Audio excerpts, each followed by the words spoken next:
इधर भारतीय state bank ने रिटेल फिक्स डिपॉजिट पर एक बार फिर से ब्याज दरों को बढ़ाया है। एसबीआई ने विभिन्न अवधि की एफडी पर 25 से 75 बेसिस पॉइंट की बढ़ोतरी की है। नई ब्याज दरें 15 मई से लागू हो चुकी हैं।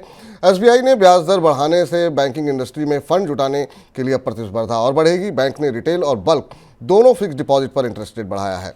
2 करोड़ रुपए तक के जमा को रिटेल डिपॉजिट और 2 करोड़ से ज़्यादा की जमा को बल्क डिपॉजिट कहा जाता है।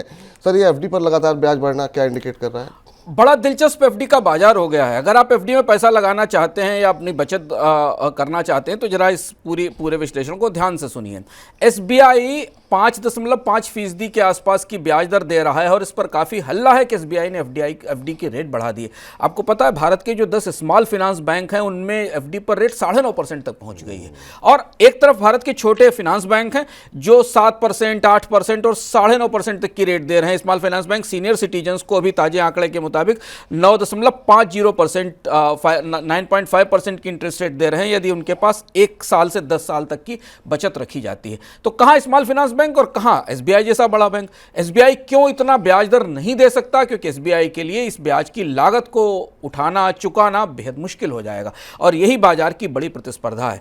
अभी हम हाल में आपको बताते रहे हैं अपने मनी सेंट्रल के कार्यक्रमों में कि सरकार बैंकों को मदद करने के लिए कर्ज को पहले खरीद रही है, बॉन्ड्स का बायबैक कर रही है, जो फिलहाल पार्शियली असफल हो गया और बैंकों को अब पूंजी की जरूरत है। विपुल जी, बैंकों के पास पूंजी का स्रोत या तो यह है कि सरकार बैंकों में पूंजी डाले या फिर डिपॉजिटर्स पैसे दें या फिर बैंक जाकर बाजार से बॉन्ड से बाइंग करें।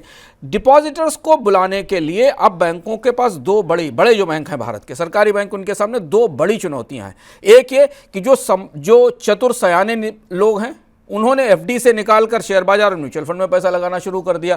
8%, 9%, 10% का रिटर्न समझदार निवेशकों को ज़्यादा भी रिटर्न मिल रहा है म्यूचुअल फंड से, अगर उन्होंने सही ढंग से समझदारी के साथ अपने पोर्टफोलियो बनाए हैं।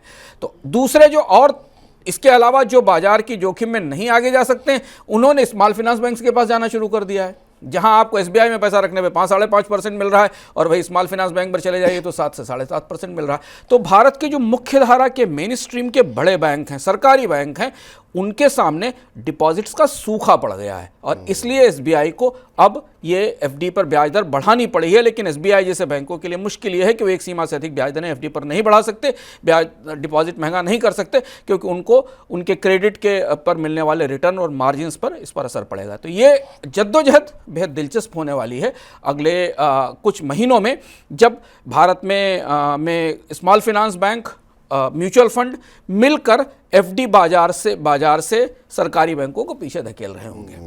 और यही वजह है कि बैंक जो है इस समय ढूंढ रहे हैं ग्राहकों को, तो एफडी कराने के लिए जो है, इसीलिए जो है होड़ मची हुई है और लगातार ब्याज दरें जो है कंपटीशन में बढ़ती हुई दिखाई दे रही हैं।